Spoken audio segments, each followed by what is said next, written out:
Well, hello, everybody, and welcome back. And if you are just tuning in with me for the very first time, it's so nice to meet you. And I'm really glad you're here with me today. I am your host, Heather Carey, nutritionist, chef, mom, and a woman who has been around the block with food. I want to open up about real food in relation to health, weight, and our bodies so you can make peace with what you eat.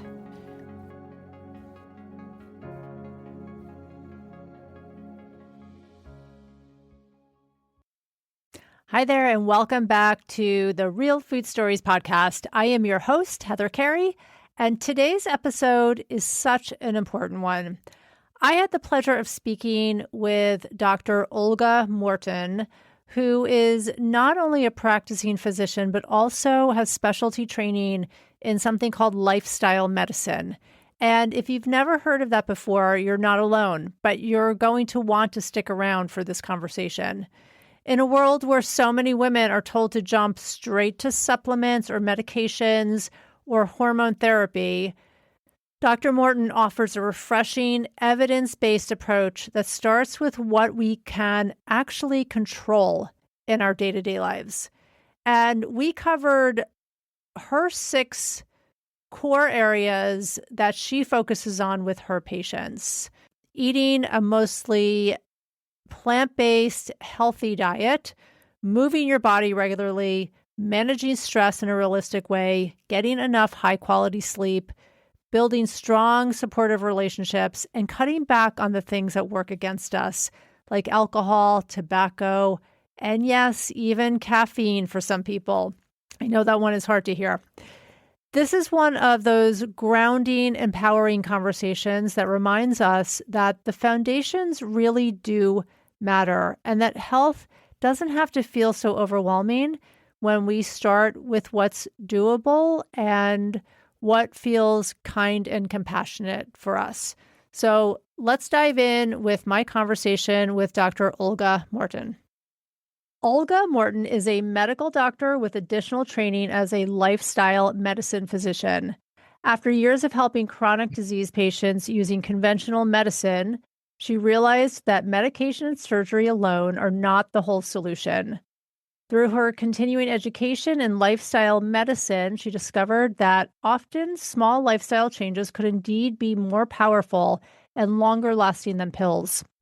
Today, she offers her patients a more holistic approach to wellness. And more recently, Olga has been using her expertise for the treatment of menopausal symptoms.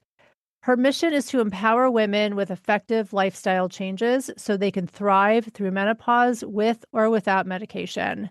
So, hi, Olga. Welcome to Real Food Stories. It's always so nice to get the perspective from the medical community on menopause and health.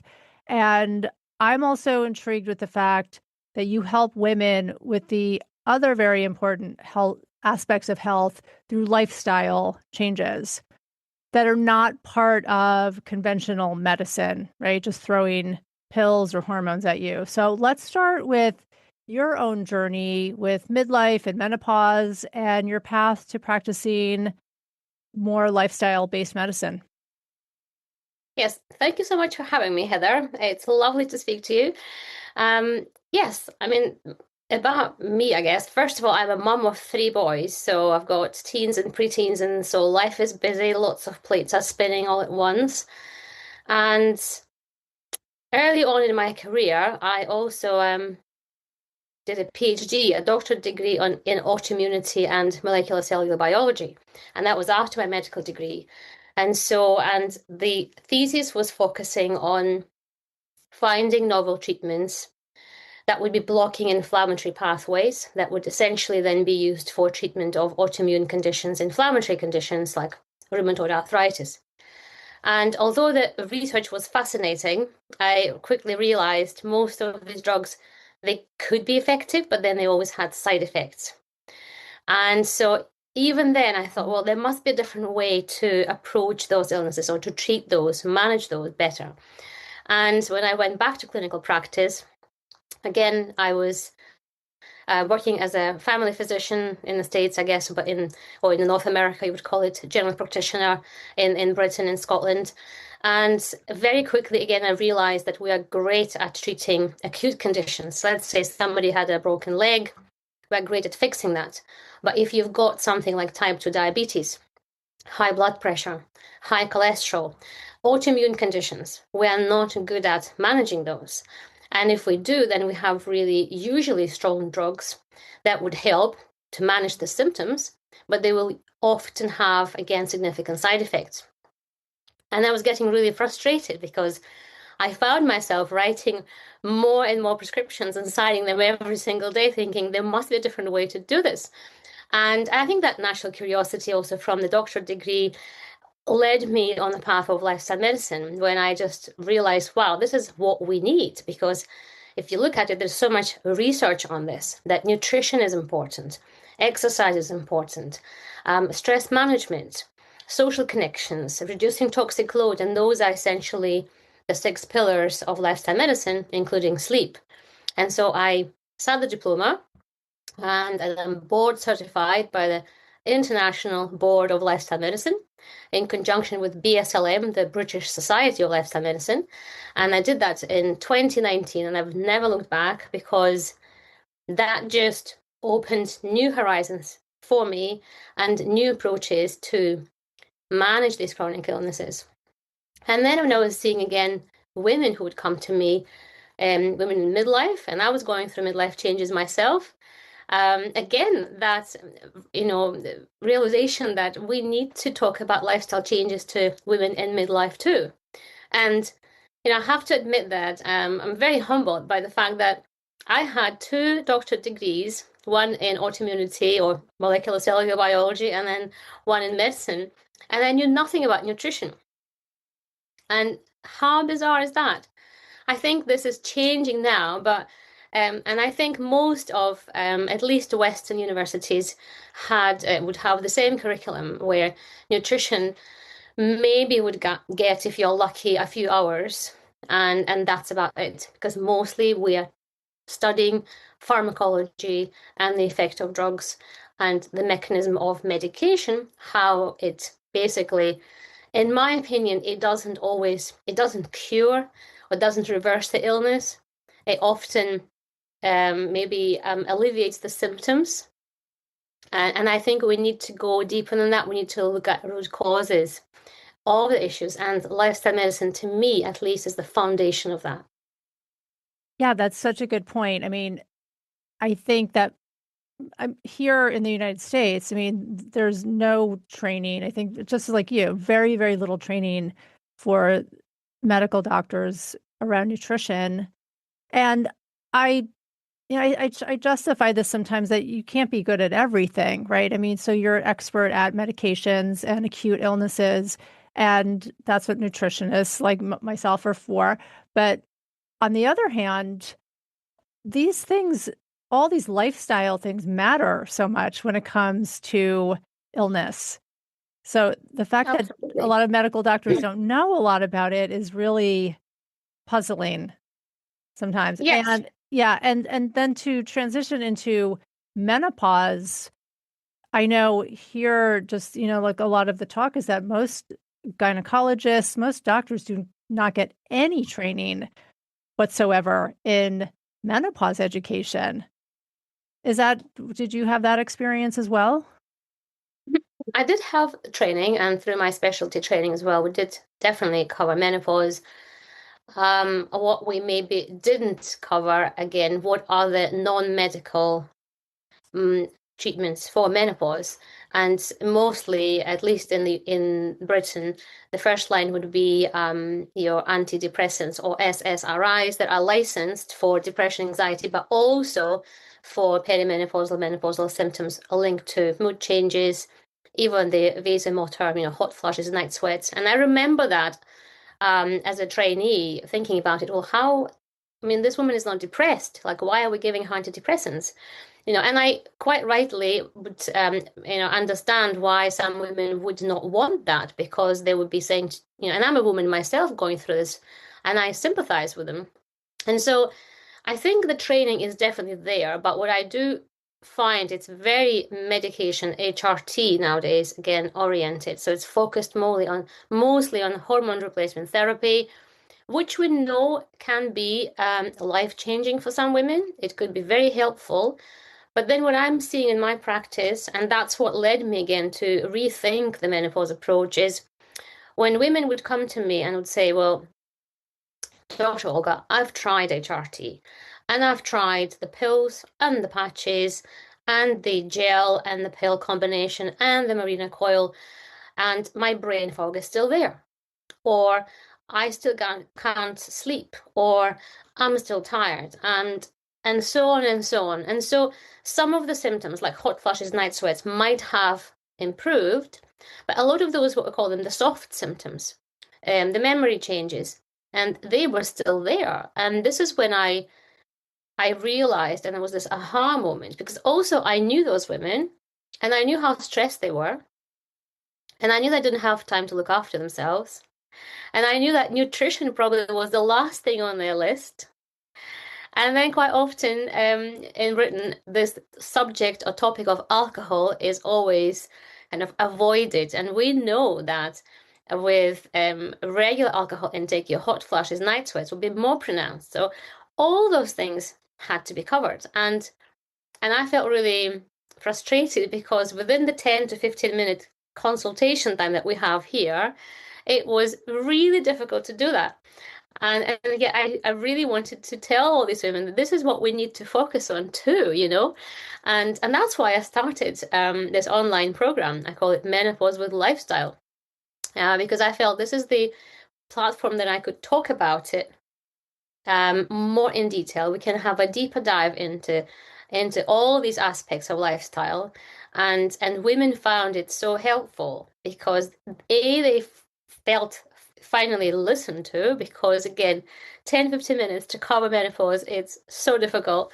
And then of course it allowed us to look more into every woman's individual situation and try then to tailor the changes that would be applicable to this woman, but also feasible, because it's something that needs to fit around our lifestyle. Women in midlife are busy.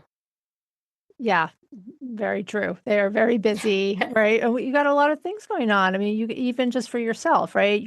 Absolutely. You're going into the menopause transition and you still have 3 boys at home, which I imagine keeps you extremely busy, and you have your career and right, and we have a lot going on, and maybe you have aging parents, and there's just a lot. I mean, it's the busiest time I think of our entire lives, and then we have to deal with the menopause transition and all Yes. that goes along with that. But so going back to the SSRIs, which is antidepressant. So I know that for me, my doctor, when I went for the first time to talk about hormones or hormone replacement or just any menopause symptoms, the first thing that my doctor suggested was for me to go on an SSRI, which is an antidepressant, which I thought was kind of crazy. I'm not depressed. I didn't want to make the commitment to such a strong medication.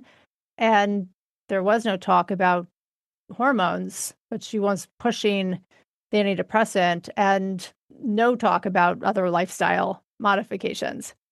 So the lack of, I think, education for some doctors, at least here in the United States, just seems it's getting, I think, better now. We're like getting into sort of mainstream, but it's taken a long time. And I think you also mentioned, that in your program, the individual component, because your menopause experience is very, very individual. No 2 women are going through the same exact thing. And so there's all these aspects of lifestyle that I think are definitely needed, whether you're on hormones or not, right? Absolutely. So Absolutely. and did you decide to focus on menopause because you were having a personal experience going through your own menopause transition? Yes, that obviously also kept me curious because I was entering perimenopause. I was 46 when I noticed my first symptoms, and my first symptoms were night sweats. And being a doctor, you'll really think of something the worst because you think, gosh, what does that mean? I've got some underlying blood disorder, cancer, night sweats. And then it dawned on me, oh, right, okay, this is what's happening. And I then again, I knew that there must be other things that we could do to help ourselves. And alcohol was the first thing. And not that I was drinking much at all, but even then I noticed I would have my night sweats would be a lot worse if I had a glass of wine. And again, I think giving women this information is important because then a woman can make a choice. And it's the same with nutrition. I think telling women that, guess what? Your nutrition, what you're eating can either feed and nourish your hormones or it can deplete your hormones. And it's as simple as that. And I think for a lot of women, it's a huge revelation because nobody told them that. Yeah, I mean, And so on and so on. Yeah, yeah, I mean, food, my belief is that there's no food, specific food that's going to take away hot flashes or night sweats. I don't know if you have a different opinion on that, but food definitely matters. I mean, for so many other things, because when we have the depletion of estrogen, our bones suffer, our heart, our brains, skin, right? I mean, absolutely. there's so many things that get compromised from this lack of Mm, estrogen. And the more we know how to nourish ourselves, the better, because food counts when it comes to bone health, to heart health, to diabetes, and on and on. Yeah. exactly. And there was a study. It's a small-ish study by Dr. Neil Barnard, based in the States, where they looked at 38 women, and it was an RCT study, randomized control study, where what they did was they literally just took these women who were on what I call it the standard American diet, the SAD, the SAD diet, the processed food, the pizza, the sausage rolls, the processed yogurt, etc., chips.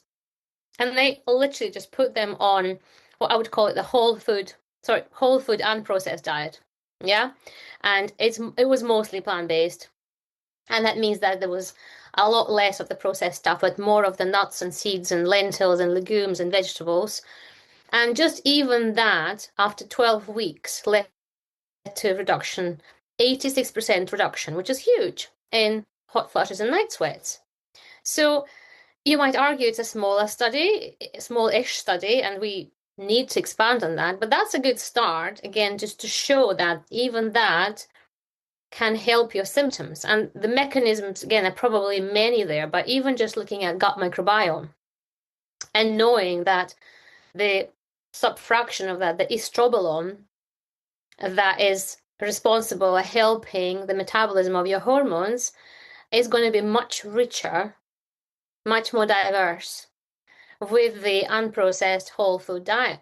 That's And interesting. again, yeah, I'll look into that study because that's interesting. I didn't know of it. How big was the study? How many participants were in it? 38. Okay. So that, Yeah, yeah. yeah, that would be great if they could do a larger But study on it's that. worth paying attention to. Absolutely. I mean, there's no excuse for eating a poor diet, right? I mean, we know that even other, right, alcohol use, smoking, these can all contribute to hot flashes, right? Poor processed foods, likely. So the more that you are eating a better plant-based whole Yes, foods diet, the better. I mean, this is yes, a yeah. no-brainer. What about here in the United States right now? Protein is like the hot ticket item. Everyone is upping their protein and just going crazy for protein. And I'm all for of course, protein is an essential nutrient, it's a macronutrient. We need it in our diets. No, And I am a big proponent of mixing up our proteins with a combination of plant-based because those are also so full of fiber and so many other nutrients, and having some animal protein because the animal's protein is a really good source of like quick, protein. Yes. But what is your feeling on this protein craze? And are you having it over there in Scotland like we are Yes, here? I think it's definitely catching up here as well. I hear about this a lot, and I think and I get this asked a lot as well from my women, my clients and my patients, because I think the current kind of the guidelines, so to say, is 1 gram of protein per pound of your ideal body weight, which could be quite a lot, I think, for some of us if we're not used to it.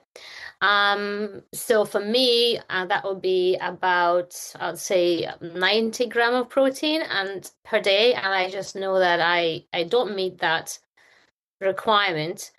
But rather than focusing on the actual number, I would suggest focusing on having a bit of protein in each meal. So let's say your first meal of the day, rather than it being the cereal with milk, which unfortunately is still the staple breakfast here in Scotland very often, you're going to think, okay, how can I actually make my protein, my first meal of the day, be it breakfast or later in the day, be more around protein, whether it's plant-based or animal-based.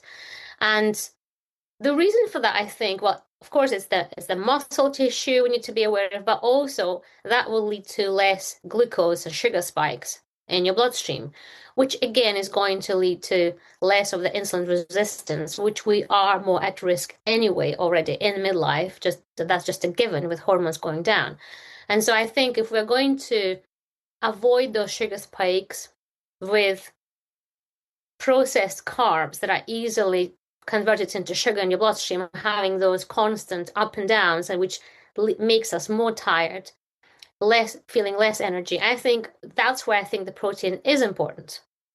And so, and I think again, being practical rather than counting the grams, which I don't, and I don't count my calories either. And I always tell my women, I don't want them to be, again, obsessed about counting calories and the exactly weighing their protein, but it's more of a practical, realistic approach. With every meal that you're having, you ask yourself, right, where's my protein? And then you're right. I think I'm a proponent of more of a ketobiotic diet rather than keto diet. So we need the good amount of fiber. We need veg. We need greens. Again, folic acid deficiency here is unfortunately big because we just don't eat enough greens. And I think the combination of those two, as you mentioned already, that fiber again is going to feed your microbiome and it's going to give you the diversity and it will help again to metabolize your hormones, whether you are on HRT or not, hormone replacement therapy or not. Because even if you have your own hormones, it's still going to you get more out of it, basically. Protein has become the star, and I am kind of wondering like what happened to fiber. I mean, fiber is that's the nutrient that I think people here at least are very deficient in and really need to focus on. So if you eat plant-based proteins, right? And I tell because everyone's so focused on getting chicken and eggs and protein powder and protein bars but plant-based proteins have the beautiful combination of both, right? It's a Beans are win-win. full of fiber, full of protein, and 100%. 100%. yeah, My favorite is hemp seed. Did you know that hemp love. seed it's full of, well, it's protein. It's 33 grams of protein per 100 gram of hemp seed. Okay. And whole organic hemp seeds are fantastic addition to any salad, any morning, if you're eating porridge or cereal, and just even on its own as a snack. I love it because it's full of fiber as well, and then you've got your omega-3. I mean, it's a win-win situation here. So, and I agree with you. I think what I see, the flip side of that protein craze, especially if it's animal-based protein, is that we get constipated. And Right. especially, yes, and the protein powders, because they're mostly whey protein powders.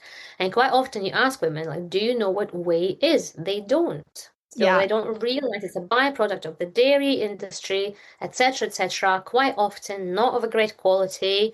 And again, it's all down to educating women, sitting down with them and saying, right, where else can we get more and better quality protein for you?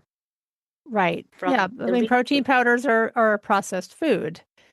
You Yes. think about it. So, and they usually have s- sweeteners or other ingredients that I don't personally love. I understand when people are just really can't get enough protein, but I think, like you said, if we are focusing on our 3 meals and just making sure we have a good source of quality protein and maybe, and then a snack and have a protein there too, we should be just fine.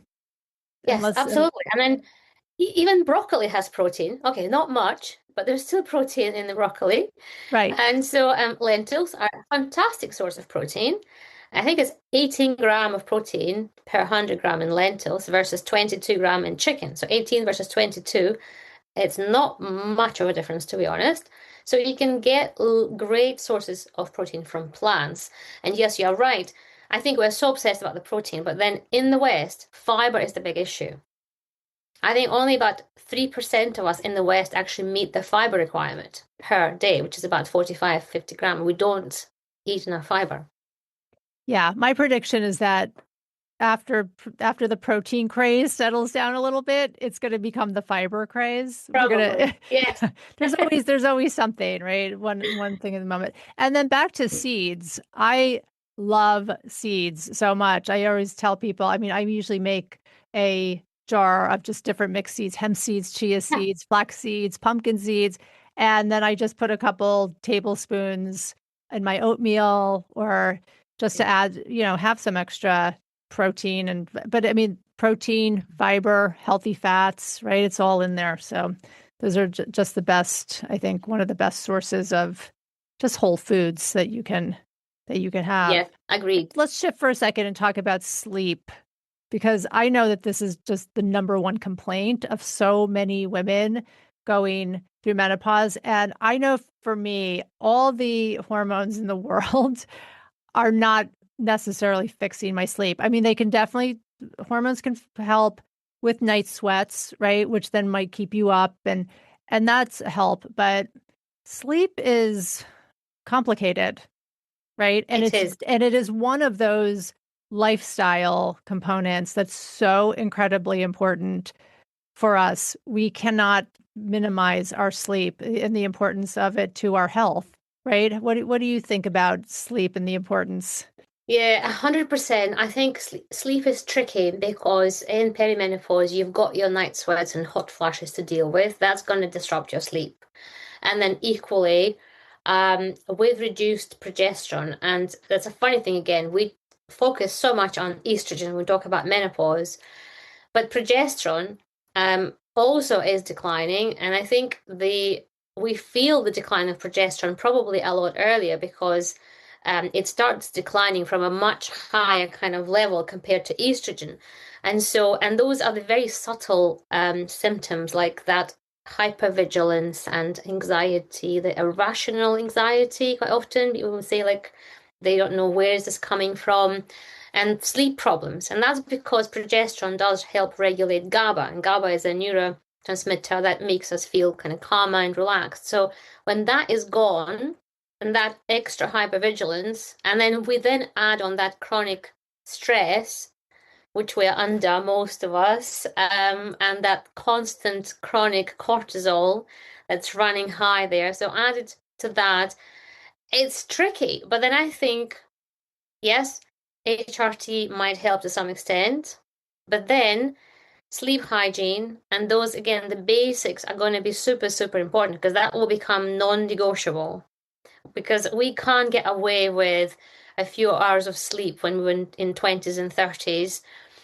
And I think prioritizing it is going to be super important because it's the tricky one. I'm fully aware of it, and it's very hard to fix it just with a pill. Because let's face it again, most sleeping tablets are simply sedatives. They make us sleepy, but they don't give us that good quality of that cyclical sleep, of deep sleep, shallow sleep, etc., those cycles that we need. And that's why the sleeping tablets really don't work. But that's why, again, focusing on how can we increase our natural melatonin production. And that's, again, in response to daylight.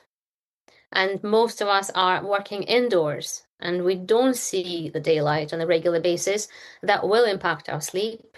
Having late meals at night, insulin spike, which is the enemy of melatonin, is again going to impact on our sleep later on through the night, and so on and so on. And when you teach these little hacks and you talk about little strategies we can implement, and it does start coming together. What do you recommend for people to get more daylight and when they are working, maybe they're getting up and going straight to a job and then coming home and it might be dark out and it's just sometimes impossible I to know. implement some of these lifestyle changes.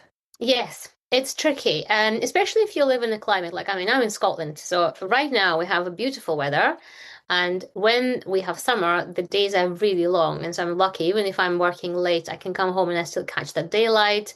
And going, for example, after dinner for a walk is amazing because you just tick so many boxes. You get your daylight exposure, you start pushing all that glucose after your dinner back, into your muscles.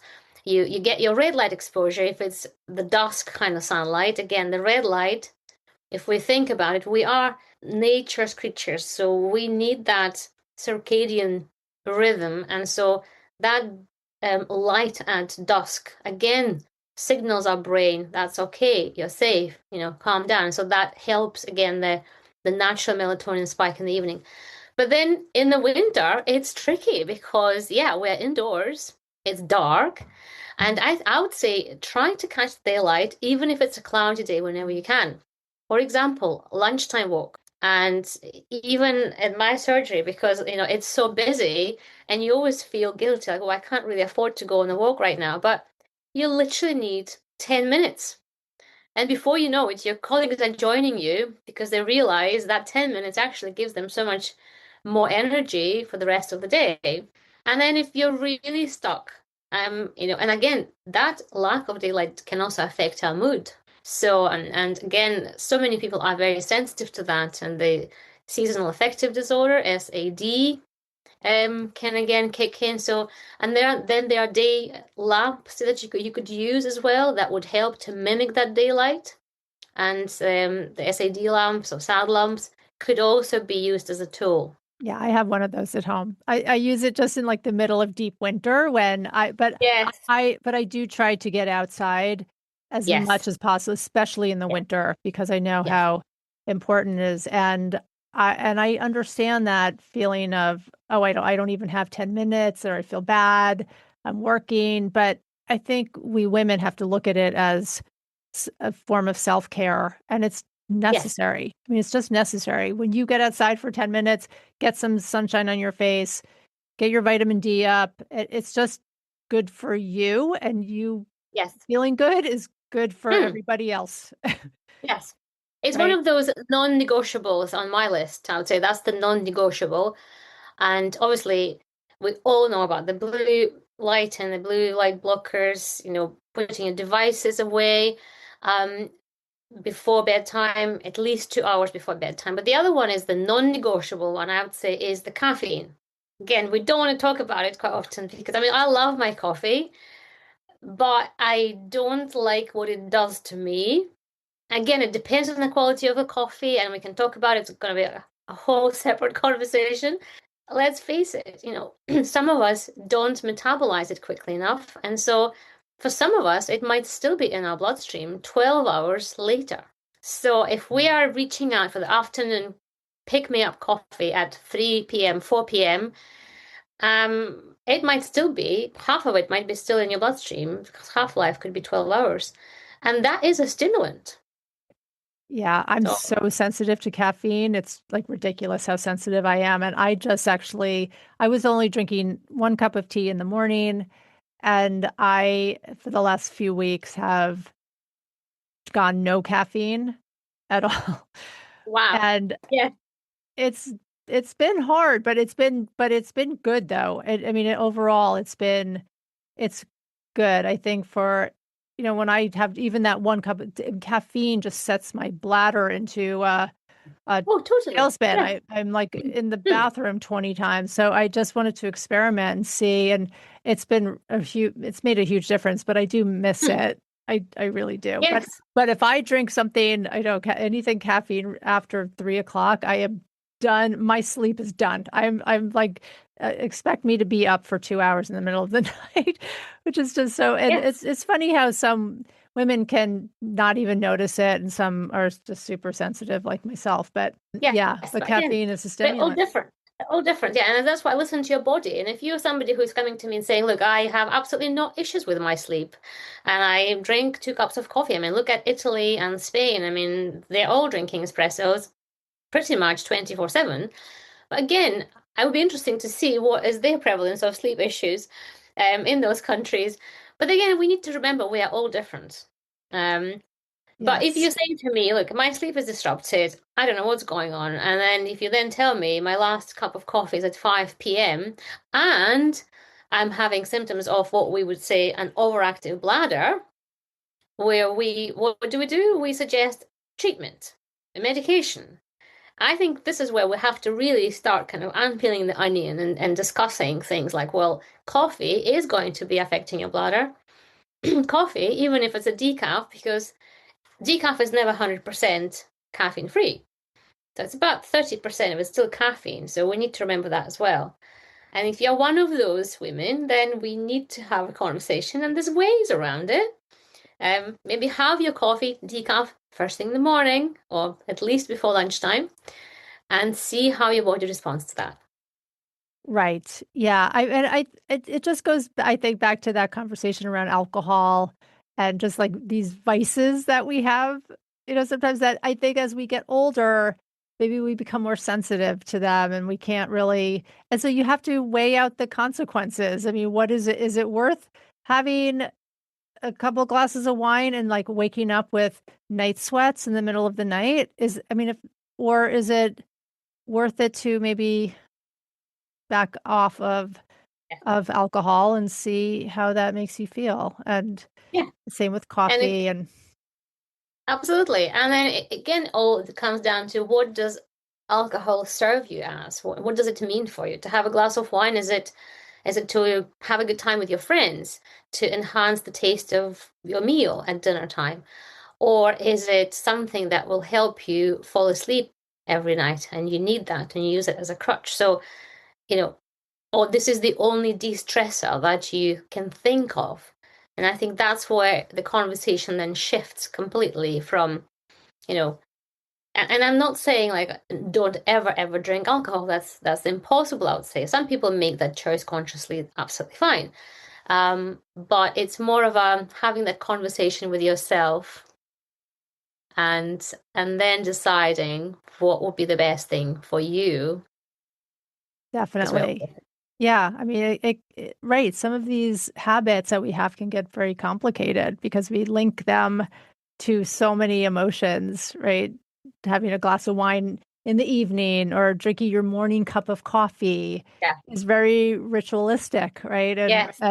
And you have to unlink, I think, some Yes. of those, or just cultivate the awareness that, oh Yeah. wow, I really every time I'm stressed out, I want to have a glass of wine, or every time I just feel a little tired, I'm making a Yeah. cup of coffee. And Yes. we just have to, Yeah. yeah, just have the awareness, I think, around that. So yeah, I know these are all the things that women in midlife and going through menopause have to grapple with, right?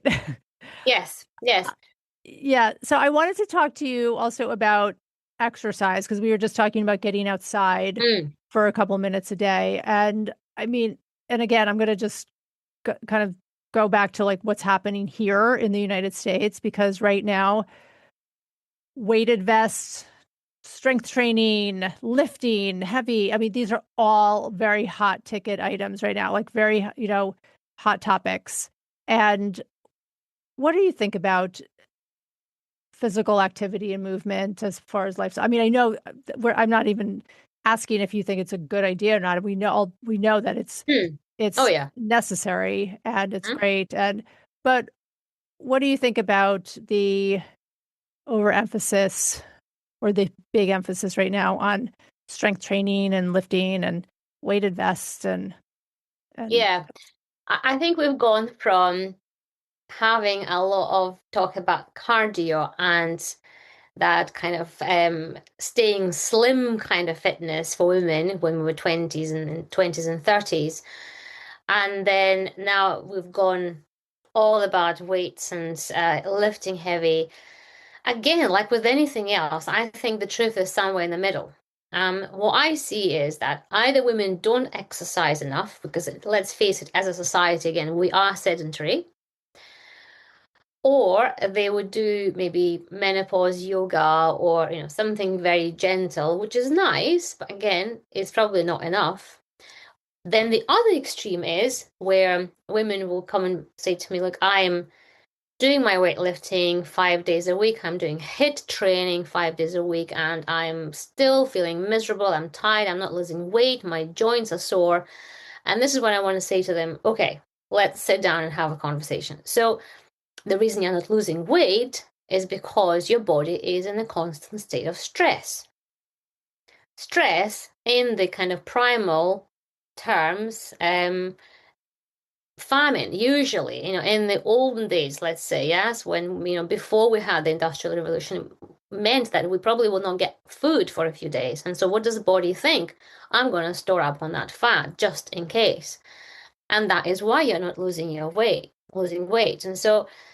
And I think we do definitely need weight training, because let's even talk about osteoporosis. Again, you can have all the HRT, all your estrogen in the world, and the calcium supplements and the vitamin D supplements, but if those bones are not put under a bit of pressure, just even from your own body weight, and I'm talking your own body weight, squats, because it's very difficult to injure yourself with your own body weight, because the body is really clever. The biomechanics will be absolutely fine and sorted. And then push-ups for the upper body strength. Start small, start with that, because you need a little bit of basically pressure on your bones. It was this experiment in a biosphere 2 in Arizona. I don't know if you're aware of it, where they created this covered area with perfect conditions for trees and the humidity and oxygen level, etc., etc. And the trees were growing, but then after a certain time, the scientists noticed they were falling down, and they couldn't understand what was going on. And then they realized, there's no wind.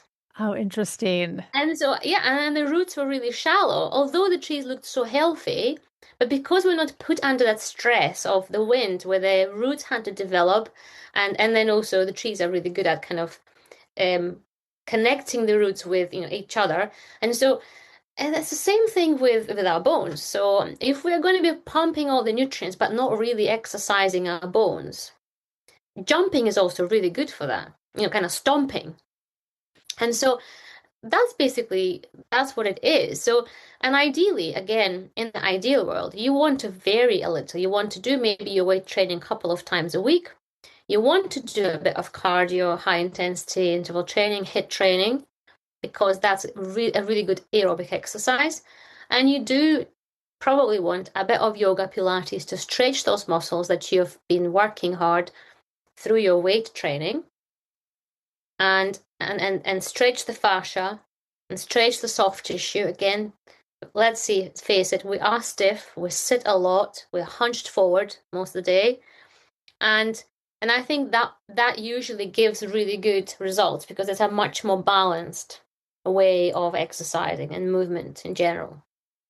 And then, of course, it depends on your work. Some people already are doing their cardio at work because they're on their feet all day. Yeah, and maybe all they need is just to add a bit of weight training and maybe stretching. Yeah, and I also want to emphasize that doing things that you enjoy. I always tell this to my clients. I mean, make sure that you like it, and that it's not something that you feel like is just another chore on your to-do list, but something that you enjoy. If you enjoy lifting weights and weight training, great. Good. Or find something similar, but that you like to do. Yes.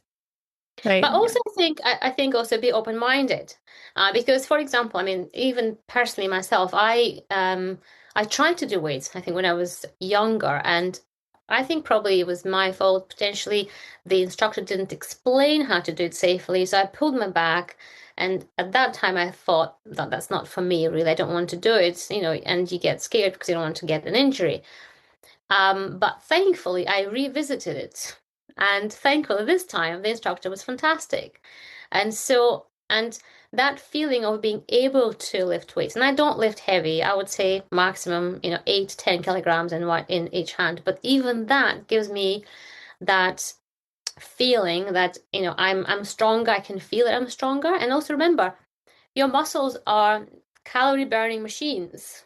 So we Yes. need to have good, strong muscle. And the muscle wasting, unfortunately, is happening as we get older. And that is why, again, the weight training needs to come in. Maybe not 5 times a week, but once or twice a week, usually. I think it's a good start. Yeah, no, that's actually a good point to remember is that the more muscle you have, the faster and better, more efficient your And metabolism metabolism. is, Yeah, and the more you're burning calories and on and absolutely. on. So it Yeah. becomes really important Mm, as we get older because we become less efficient at burning yes. calories, Yes. unfortunately. So let's talk about your last lifestyle change that you had mentioned, and that's managing relationships, which I think is so important Mm, that knowing that we're social, I think, especially in this time of life, going through the menopause transition, women need community.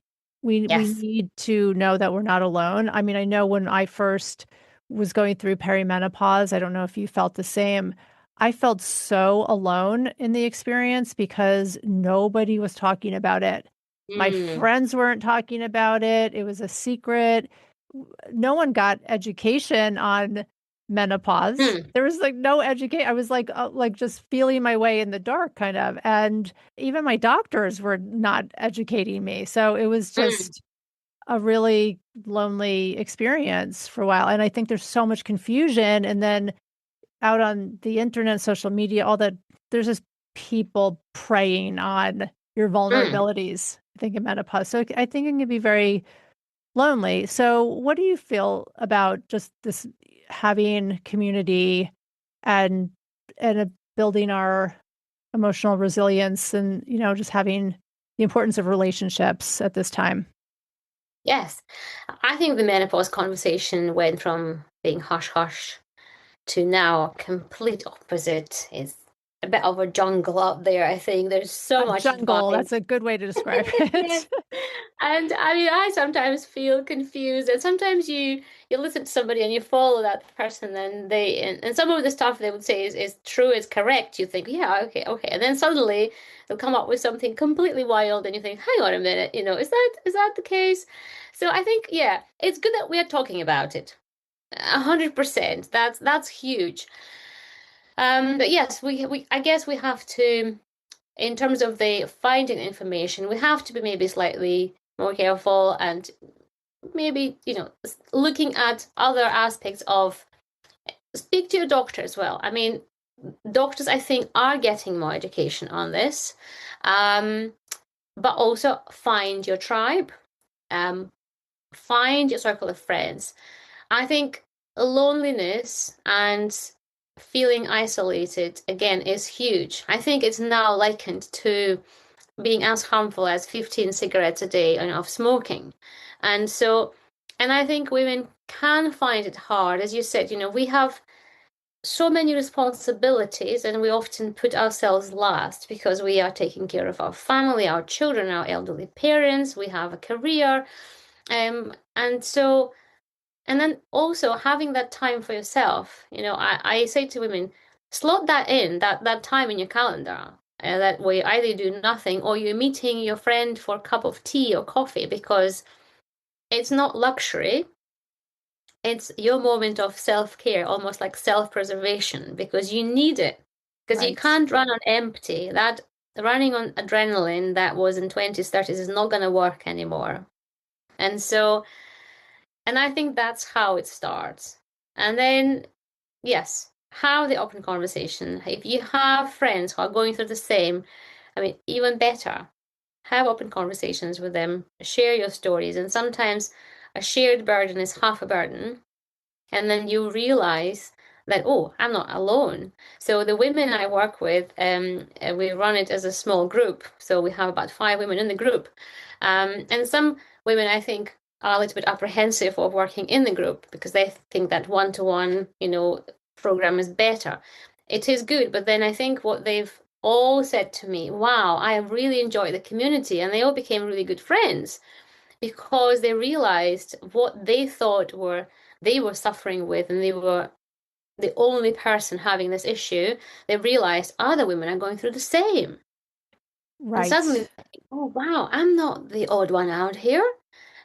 And then, before you know it, they're sharing their stories. They are actually giving each other advice because somebody might have found a solution, or they were worried that there was no solution. Suddenly, there is one, and so I think that's very, very important for women. Yes, I agree. That's a great point that I think women are used to just like kind of suffering in silence, right? And it's not comfortable sometimes for women to be in groups and to have to be vulnerable and talk about your feelings or your symptoms or but once you can Mm. break past that, it can Yes. be an incredible experience. So I agree Yes. with that. Talked about healthy eating, our sleep, Mm. our stress, our physical activity, controlling what you call excess, like alcohol and caffeine, and managing our relationships and not being in isolation. And if you had to pick one of these to focus on now, like if a woman came to you and she wanted to, just start, what one would be the most important to you as far as like working, in the menopause realm? Yes. Well, all of those are important. That's why they're No, all I know. part of the program. I know that. Yes, But I know. yeah, I'm like saying the question out loud. I'm like, I obviously all of them are yeah. so important. But But if you're you, right. If I were to pick one, I think that would be your self-care and your mindset. And I'll tell you why. Because when women come to me, they are desperate and they have been suffering in silence and they don't know where to start. But they also feel that they can't afford to do this, or there's no time to look after myself, or this is just an indulgence. I should just have to get on with it. And I think giving that woman permission and saying, you deserve this. You need to now to start looking after yourself. And it starts here in our head, to stop feeling guilty about it. And suddenly, when that mind that shift happens in your mind, suddenly things start changing, and women feel lighter, and women feel right. Now I'm going to think more about what I'm eating every day. What is nourishing me? What is nourishing my soul? What is it that I've always wanted to do? I used to love doing, for example, and I haven't had the time to do, be it painting, joining the choir. One woman said to me she wanted to go back gardening because she felt like it was all on the back burner. And I think once they have that permission, and with a bit of guidance, they'll be off. And suddenly you can see it's like the domino effect, the ripple effect of the changes that start happening. And it's wonderful to see that. I agree with you 100%. I think that none of this can happen until you make your self-care the number one priority. And that means being very kind to yourself, right? Knowing that this is can be a hard journey, being very self-compassionate. If you are just going to beat yourself up and feel like you have to go on another kind of diet or regimen or you have to go exercise or it's all Mm, it's it's never going to work. It doesn't work. I've seen it too many times with yes, clients, but if you come at it with compassion and self kindness, then yes, these things become important, right? Eating yes, well becomes very important because you know you're nourishing yourself, or yes. exercising becomes important Mm, because it's just helping you and on and on. So I agree absolutely. with you. Yeah. Yeah. And then start small. Don't get overwhelmed. Don't get, overwhelmed with all the things you have to change at once. No, you don't.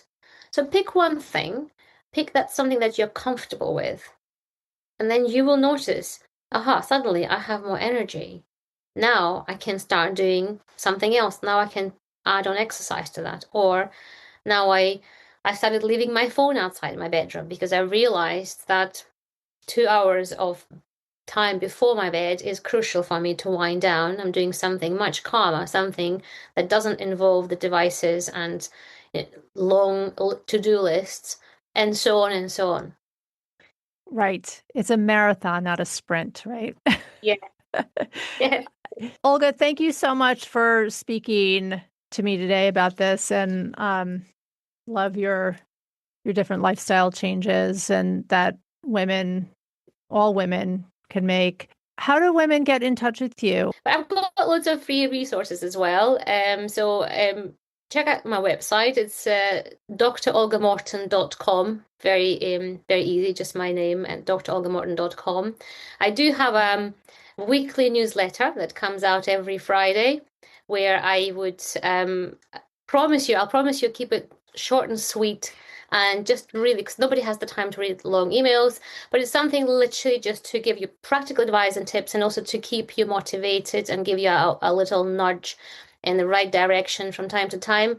And I do have a free ebook you could download from our website. Again, covers exactly what we're just talking about, but you could print it out and almost use it as a workbook where you can go through the questions yourself and see what you can change, so you can actually start making changes today. And yes, I also do run free masterclasses, which are online, which you can join. And if you can't, because of the different time zones, you can always register and watch the replay, which a lot of my clients do. So there's lots of different ways of still connecting with me and working with me, if you're interested. Okay, fantastic. Well, I will put all those links in the show notes, and Thank you. so people can find you that way. Thank you so much for talking today. I appreciate it, and you're doing great things. And thank you for having me. It was a pleasure. And as always, if you loved this podcast, please consider gifting me with a 5-star review. It is so helpful for me to get the word out on real eating, our real bodies, and real food stories. Thank you so much and have a great week. Bye for now.